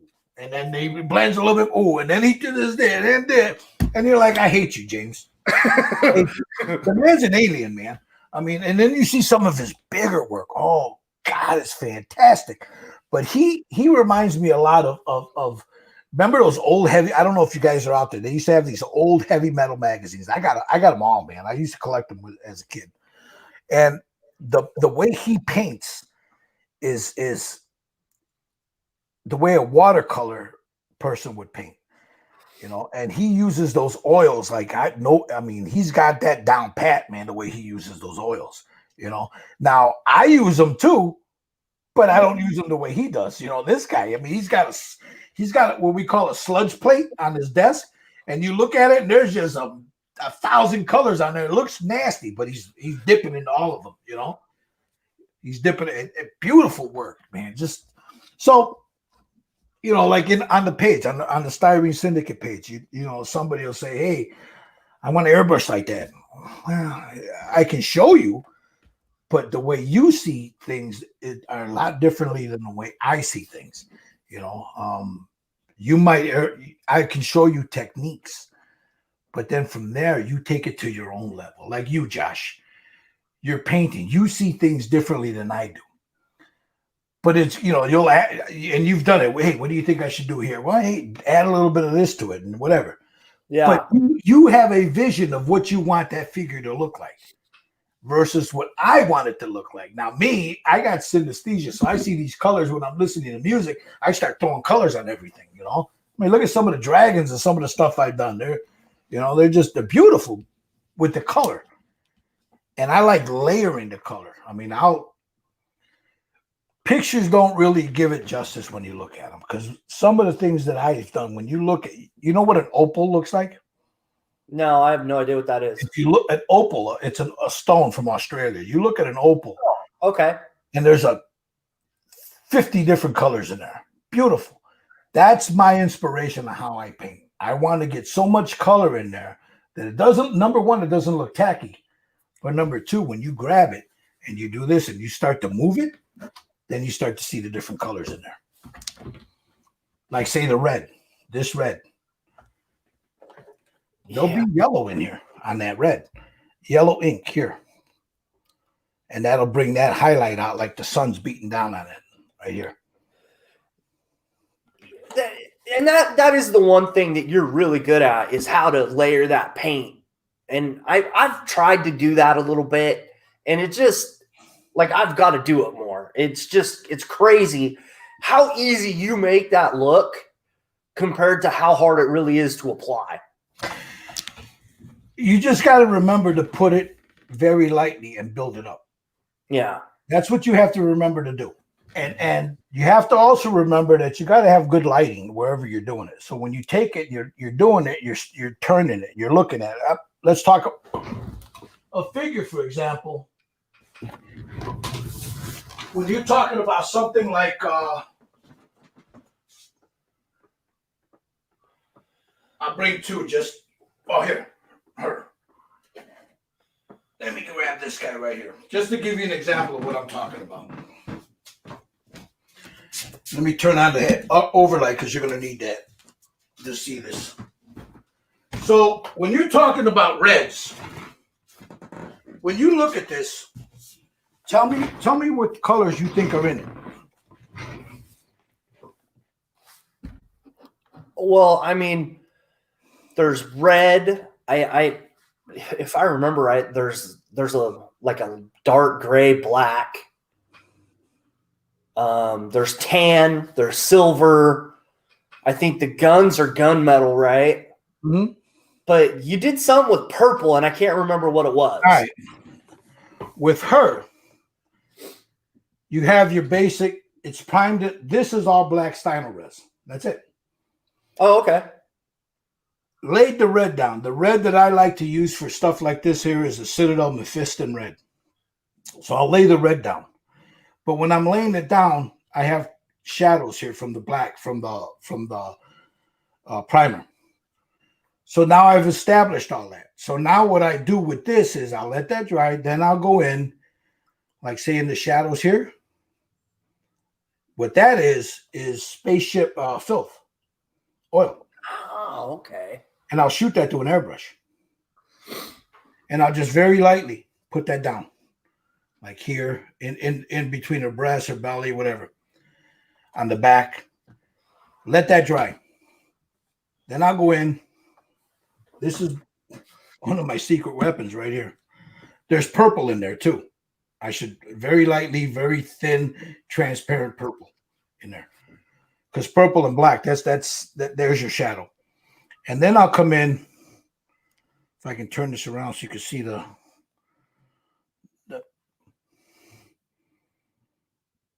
well, come on. It doesn't want Drakenhof Nightshade. This dark blue. Very lightly over everything. And it gives me the shadow I want. When all that's done, yellow ink. Here on top of the breasts, on the high points, there's ink in there. And then what I failed to say was before I laid that red down, the black, there's silver right here. Very lightly. And then I lay the black over it, very transparent, so you got a little sheen going through that. You know? So there's your buildup of colors. And the same thing with this guy. Oh yeah. That's incredible. Yeah, there's about 5 or 6 different colors in there. But they all, you know, like there. See? Yeah, that's absolutely crazy, dude. Yep. So it all depends on how you want to see. You know, you got to have a vision in your head. The other thing that I would tell you, if you're painting and you're doing something that you want a lot of color on, get a color wheel. You get a color wheel, and I mean, I've got stuff upstairs that I've had people tell me I didn't think that would work with that. Well, technically it shouldn't, but because of the colors around it, it all works together. You know? Yeah, I mean, it's really cool. What, you know? Put it back on you. I can't see you. Oh, sorry. It's all right. No, I mean, look. When you got to remember what works with what. Where's my color wheels around here somewhere? But shit, what did I do with it? Oh, here it is. So if you're talking about red, and you bring your color wheel to this, it tells you what works with it. Yeah, the triads and complementary, right? Right. So I usually go with the triad color right there for the red, because that's an awesome highlight, the yellow. And then you go over here, say you go to the purple, and it has the tetrad right here, the purple, it'll go right to the red. Whoop, that way. Oh, I moved it. Anyway, you know what I'm talking about. You just got that little thing right there is invaluable, because if you're not sure of what goes with everything, you just take that, you move it over. Okay. You know, and then you can go from a color like a purple or a red or whatever they mix, you know. So, but the yellow is a great highlight for red. You know, you could lighten stuff up, but you can't put it down heavy. If you're using ink, you got to be real careful. And especially if you're using, like, say, Liquitex ink. I got it here. This stuff is really, really great. You can notice that I use a lot of this. My favorite was this right here, the Lamb Antlers Yellow, but they don't make it no more. I can't find it. They stopped making it. So use that. And then this one. This is another one that's good for red. It's the yellow orange. Oh yeah. That one's good for red too. Yeah, when you're layering it down, you just got to remember, Josh, don't put it heavy. Just dust it on and build it up. Slowly build it up. That's the thing with inks, man. You can't just, hose it on there. You got to just slowly build them up, And it is the one thing that I'm really trying to get better at. It's crazy, but it's the one thing I am really trying to get better at. Yeah, and it'll happen over time, but yeah. And I use the Sotar when I'm shooting inks. Every now and then I'll pull out my Micron, and I'll use the inks. Or my harder Steenbeck, the CR Plus that I got, because that's the only thing it's good for. I don't care what anybody says, it's junk. So I use it for inks. It's not junk, but you know what I mean. Yeah. As far as acrylics, I don't use it for acrylics, lacquers, and inks. But what you just got something nice and fine, and when you lower your pressure down, maybe I like shooting inks at about 15 psi. And then if you want to use your Mac rail, you can choke the airflow a little bit, to bring it down, But yeah, inks very low.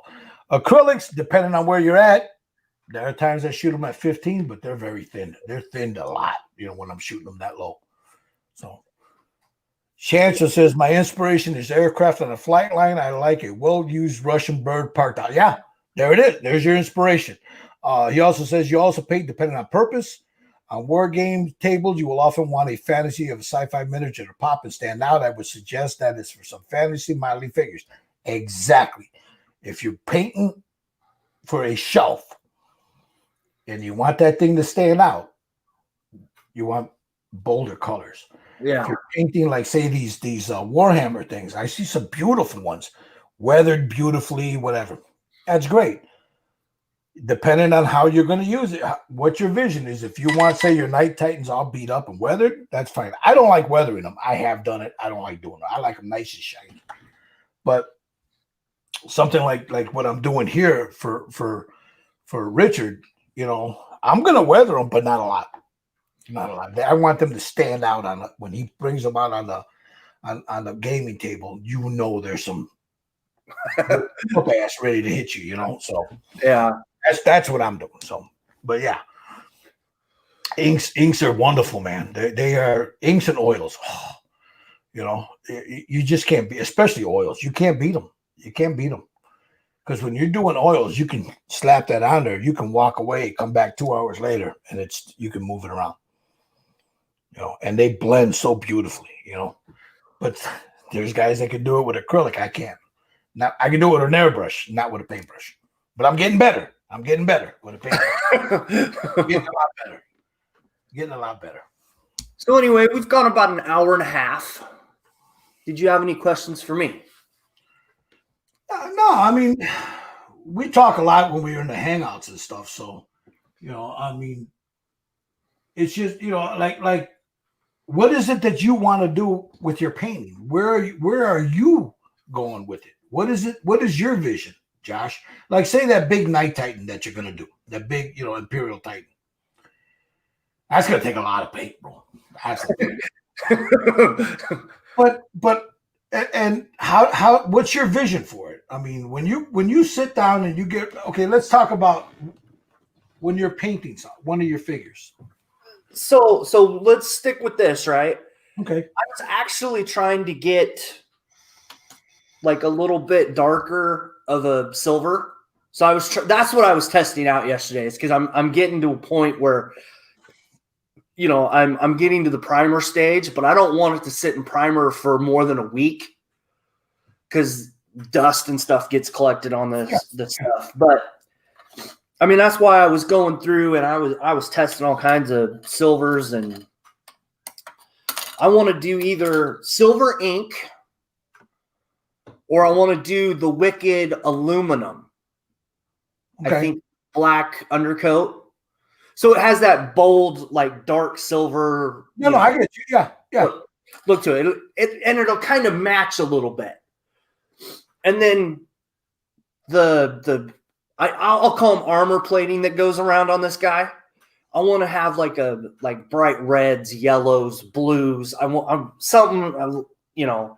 haven't quite laid it out how I want to do it yet, but it's going to be in that direction. because I have so much stuff that's purples, blues, black, and I want this guy to be kind of a bright, bolder color. Are you going to weather up the frame? I am going to try. I'm like I said, that's why I wanted to go with like a darker aluminum color first. That darker aluminum color, go steal one of your wife's makeup brushes. Oh, dude, did I not show you what I had? You steal one of these, a little makeup brush. These things are fantastic for dry brushing. Love them. My wife had these. Oh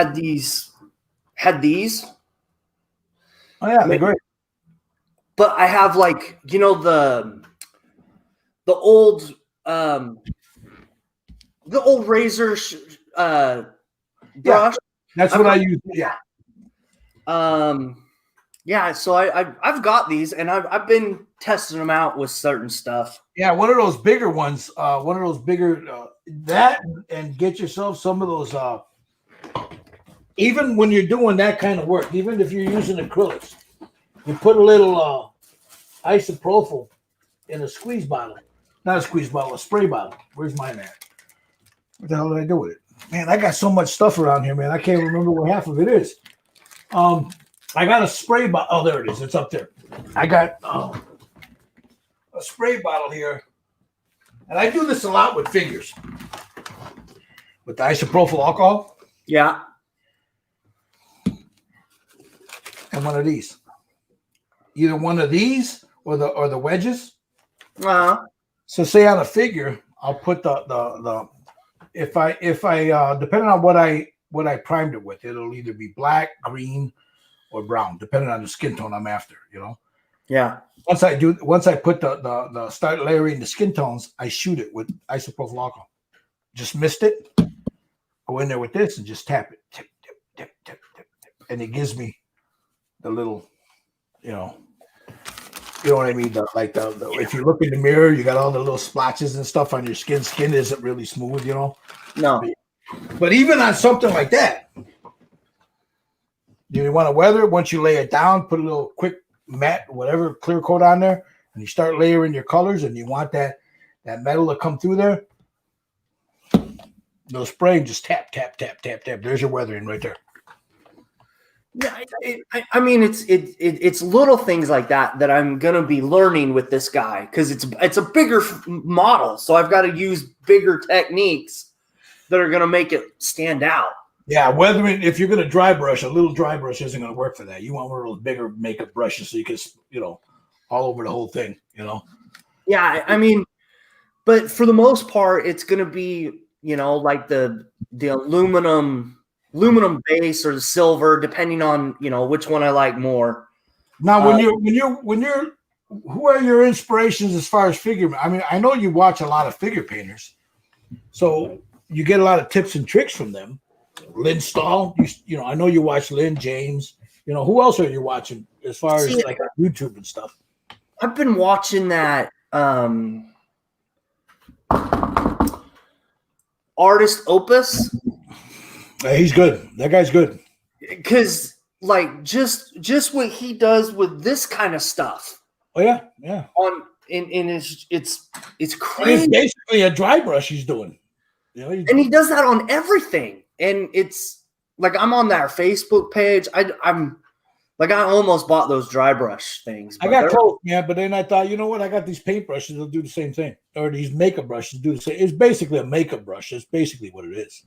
Yeah, and I got this close to buying them myself, man. I was ready to hit that buy, and I thought, oh, my wife's gonna kill me. I better not. And that matte that he sells, that he paints on, yeah, I'd be in trouble. You know what? You know what'll work. You go to a Walmart stuff. You know how they sell those little for the kids, those little. It's like a little board with a handle on it. That's what it is, a paint palette. You just get one of those little, like those clipboards, those old clipboards. Yeah, you can use one of those. Yeah, although his has got a coating on it, but you could use one of those. Yeah, I would be in trouble. But see, even there, I remember being at Adepticon, a couple years ago. And I'm not going to mention the guy's name, but he's a big YouTuber, you know, and, you know, he's one of those Smithsonian painters, you know. So he was giving people shit because they dry brushed. If you dry brush, you're not a painter. And I just stood there listening to him like, dude, you're full of shit, you know. You know, if you don't do this, you can't do this. And I thought to myself, nah, dude, there's a way to dry brush. Some people go overboard and it looks chalky, but there's a way to, if you're refined on it, you're not so hard with the brush, you can get a beautiful work on it. I mean, so yeah. It's 6 of this and half a dozen of the other, you know. And that's kind of and that's kind of the worst part about the YouTube, Facebook. And I always try to remember this. What you're seeing on film is great, and they do a great job. But you're not seeing 100% of the process. Dude, I have seen a lot of these so-called, I got to be careful how I say this. I've seen a lot of bills that people have put up on Facebook, and they've got $3,000 worth of a camera equipment. They've got, you know, Adobe Photoshop. They take a picture, they use filters, they clean it up, they post it up and say, look at what I did. Beautiful work. But then I see them at a show. And I'm looking at them going, that doesn't look anything like that picture you posted. Not that it isn't good. It just doesn't look anything like the damn picture you posted. You know? Yeah. I see I know a lot of guys that do some beautiful aircraft work, and you see them up close, you're like, wow. You know, or tanks, and you're like, wow. And then I see a lot of guys, I know a lot of people that have posted stuff up on Facebook, and I have seen it in person, and it's like it doesn't look anything like that photo you just put up there. And you know what's a good tell when you know they're trying to hide a defect is if it's dark.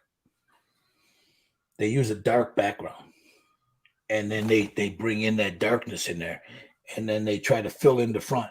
Well, they're hiding things with that darkness, because then you see it up close. Look, I've had people look at my stuff and say, holy shit, man, you can see right through that, you know, the colors. Well, you're not going to see that in a picture. And I'm not paying whatever Adobe Photoshop wants for me to clean it up so you can see it, you know. It is what it is, you know. When I post a picture, that's what you're going to get. End of story. And here's my take on it.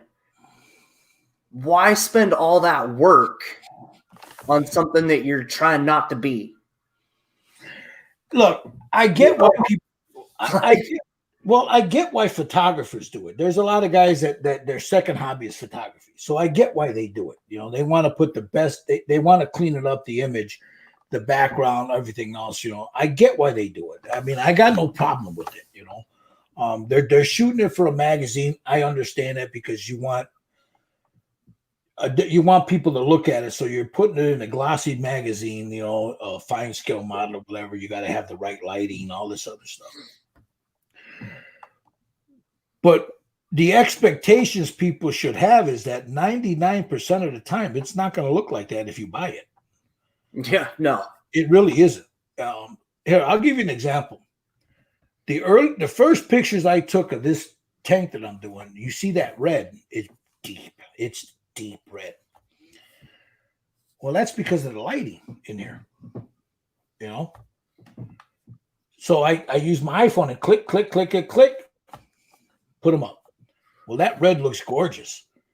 It's that red, but it's not that vibrant, that boom red. You know what I mean? It's the lights that are doing it. The lighting that I have around here that is making that red look like that. Because I can put this up right now, and you look at it, and it don't look like those pictures. It looks maroon. It's red, but it's darker now. If I turn that light on, you're going to see it better. But the point I'm making is, some of these guys go in with these filters, and I've seen them up close, bro. You know, I mean, I've seen some figures that are gorgeous on pictures, and I see them at a Adepticon going, is that the same one I saw on the, you know, and then I'll look on my phone and I'll do this. Not that it isn't great. Yeah. I'm not knocking them. I'm not hating on them. It's not that it isn't great, but if your skill is to that level, why are you enhancing it with a photo? That's my thing, you know. And I talk to a lot of people the same way. They feel the same way. Usually with this COVID thing, I haven't been able to take stuff to shows, and I'll take them to the show and just sit them out there because I want people to, you know, I enjoy painting. I love doing it, but I want to see what other people are doing. Because I'll look at theirs and go, okay, you know, I'm going to steal that technique. Because we all steal from each other, bro. There is no original technique out there. We're stealing from everybody, you know. Everybody is picking something up from here and there. Unless you sit down and you start playing around with stuff. Oh, that looks good. Let me try that. You know, different mixes. But I'm talking about techniques. We all use the same techniques. We all do it. You know? But you're usually going, I'm going to snag that, you know. Or I like the way that looks. I'm going to go home and try to figure that out, you know. If they won't tell you what they did, you know, most times they will. But if they don't, like, I'll figure it out. You know, I'll sit down, I'll play with it, and I'll get it. Yeah, I mean, it's just, and that's the great thing. And that's the great thing about this hobby is, you know, I don't think it's ever going to end. And the other thing is, you have the two different types. You have that guy that's trying to get gold every single paint job. And then you have a guy like me that, you know, I use this hobby a lot for stress relief and just relaxation. And so I don't care what the final result is. I'm trying to get better as I go along here. Don't get me wrong. Right. But at the end of the day, if I fuck up a paint job, it's not going to be the end of the world for me. Yeah, I mean, dude, I can tell you, you don't realize how many. I got a big old container in that room over there full of purple power. there's times, man, where I'll paint something, I'll look at it and go, "Oh, what the hell was I thinking?" So I'll walk into the room, blip, drop it in there, you know, and it sits in there for, I don't know, a month or whatever. And then I'll go in there, wash it off, whatever. I got a whole bunch of them in there. You know, I mean, we all screw up. I mean, we all do. And you're right. You have some people, like, say, Michael Wheaton with the ships that he does. Yeah. Dude, I'm not going to sit down and do that. There's no way I'm going to spend 3, 4, 5 months on rigging. Nope, ain't going to happen. But he's into the historic history of it. He wants it right. So he's winning gold medals because he wants it right. Mm-hmm. Me, dude, I'm just painting because I wanted to see how it looks. And if it comes out nicely, I'm glad people like it. If they don't like it, well, this guy paints better than you, Gil. Well, yeah, he does, you know, but I like it. And if I like it, I do this, you know. And that's how we set up on the syndicate. It's not about competing against each other. It's just show me what you got, you know. Let me see what you got. Show me. You know, same thing with Red Dragon Model Works. Let me see what you got, you know, and we go from there. There are places like, say, Will Patterson Scale Model Critique Group. If you post on there, it's already implied. You already know. Once you post on there, they're coming for you, you know. Okay, I will say this about his page, and they gotta know who you are too. Exactly. There's a couple times I've posted stuff just to kind of see the reaction I would get, and I don't get nothing. And then there's other times, like lately, I'll post something on there and I'll get 2 or 3 comments because I've posted enough on there, right? And don't get discouraged if they're not commenting either. No. I mean, there's times where I'll post something on there. Now they're getting more figure painters on it. Now, I didn't start out as a figure painter. I was building models, and I still do when I get around to my tank. But that's another discussion. But I like building models too. But I'm more of a painter. You know, when I'm building a model, my mind is already floating out of how I'm going to paint it. So I kind of lose interest in what the build looks like. You know what I mean? Because I'm already 5 steps ahead in the paint job department, and I haven't even put the tracks on yet, So yeah, there's there's people on there that they're starting to do more figures on there, but they're mostly aircraft and military and ships, but there's more and more figure painters on there. And so if you post a plane on there, they're going to let you know it. Well, because you got guys that are in the industry on that page. You have people that have done, I kid with them. I call them the Smithsonian builders. These guys, when they paint something, especially you see these guys with these heavy panel lines. Well, a plane don't look like that in real life, So when you're painting something, try to go out, find a reference of what it really looks like, and then try to paint it that way. Don't try to over exaggerate. And I get why people doing it, because it's a model, it's on a table, you want to see it, blah blah blah. But yeah, that's what's going to happen on those critique groups, But I'll tell you what, if you ask for help on something, if they know who you are, and even if they don't, if you've been posting for a while there, and you say, like you, Josh, you say, "Oh man, I want to get this. I want to use something. I want to get this car or this plane, to look like this." They're gonna go in there and they're gonna walk you through the steps. Mm-hmm. So that is cool about that group too. They get a lot of flack because sometimes Will can be a shit, but that's just his personality. He's a nice guy, man. He just, when sometimes you're just a shit, I mean, we can all get like that at times, but they will help you if you ask for it, That's true about almost all the Facebook community. Yeah. Car builders, I've run across a couple of them that won't tell you shit. And there's one YouTuber, and I'm not going to mention his name. You know who I'm talking about. He won't tell you anything. He just, because he's after trophies. So he's not going to tell you shit, But there are more than not, you're going to get people that if you ask them a question, hey, how did you do that? What did you use? How did you paint that? What tools are you using? They're more than happy to share it with you, They're more than happy to tell you, Unless, of course, they're after the trophies. They're not going to tell you what they did. They'll skip around certain things. They'll tell you, I did this, and then they miss 4 steps, and this is the end result. But they won't tell you what they did in between. There are some people like that, but not many. Or they say they're using this paint, and it's really this brand over here. Well, yeah, I mean, I get that a lot. When I was it the Warhammer page? It might have been the Warhammer or Reaper page. I can't remember what it was that I posted. It was that red Night Titan that I did. The red one with I can't think of it. He's got the big guns on his shoulders and all that stuff. I can't think of the Castilian or whatever it's called. Oh yeah. And the red that I got in there, and the way I did the scales, it looks like a splotchy. That's the way I do them. It looks like that splotchy. And I got people asking, hey, how did you do that, dude? It's. Did you individually go in there? I'm like, no, are you crazy? I'm not gonna do that. I took a stencil, laid it over it, boom, there it is. And then I showed them where to buy the stencil, and I showed them what ink I was using, and what PSI I was using. And this is thanks a lot, man, bro. Cheers. No problem. I don't have a problem doing it. You have to execute it. I have no problem telling you what I'm doing.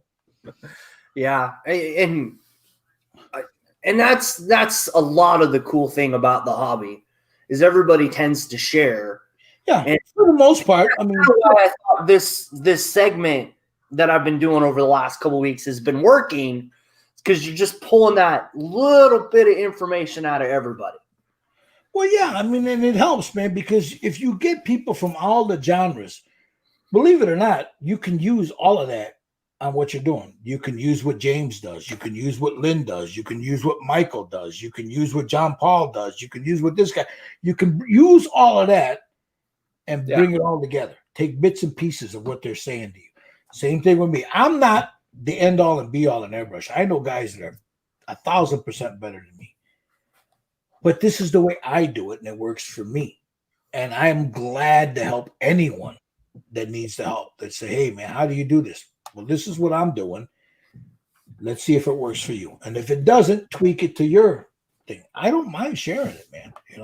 And I don't mind if I see something, somebody's doing. Hey, man, how'd you do that?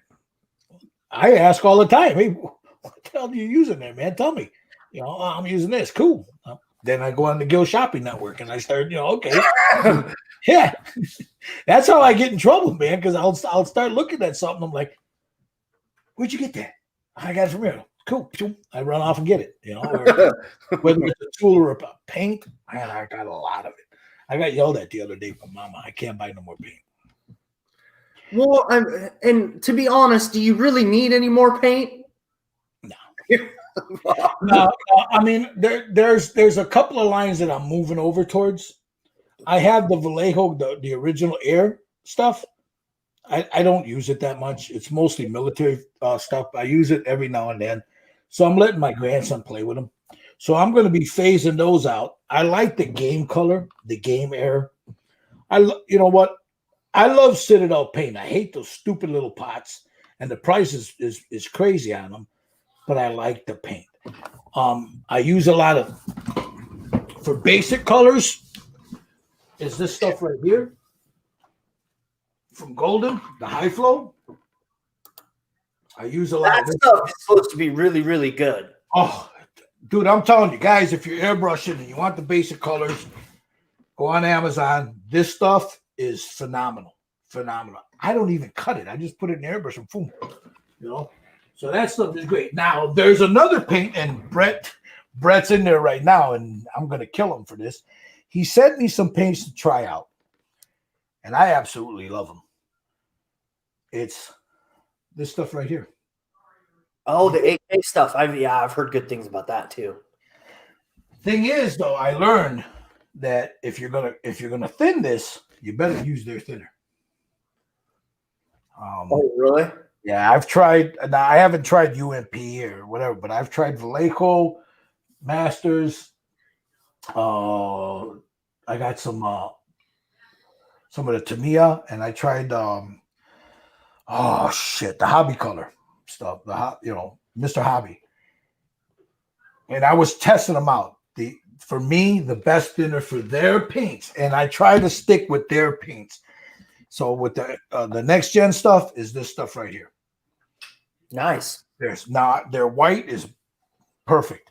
I love it. One coat, bam. So I'm going to be hitting up Brett pretty soon for some more of these, because I really like that paint.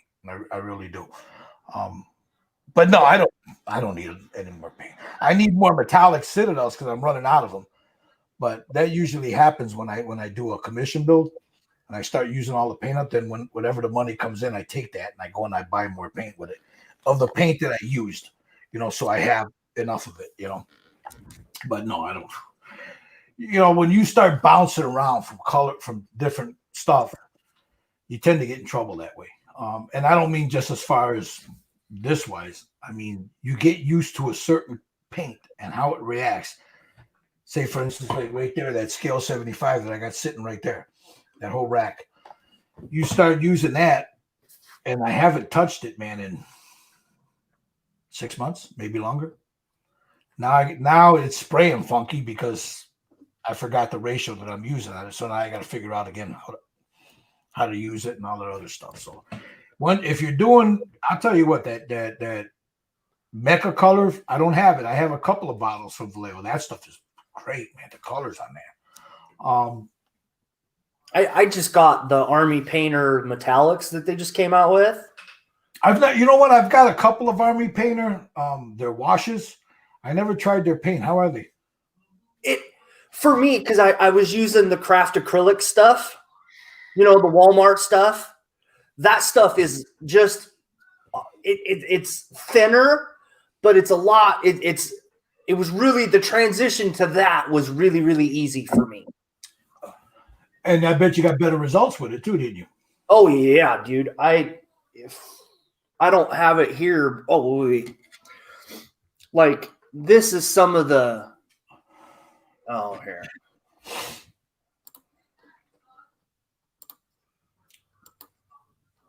Yeah. See.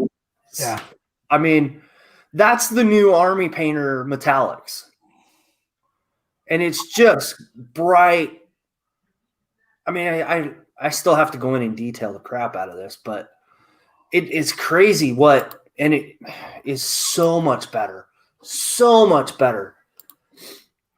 And I'm just reading the comments here. Chancellor says when we were talking about learning from other people, hey, Bob Buskin, what's going on, Bob? Bob the Fish is in there. What's happening?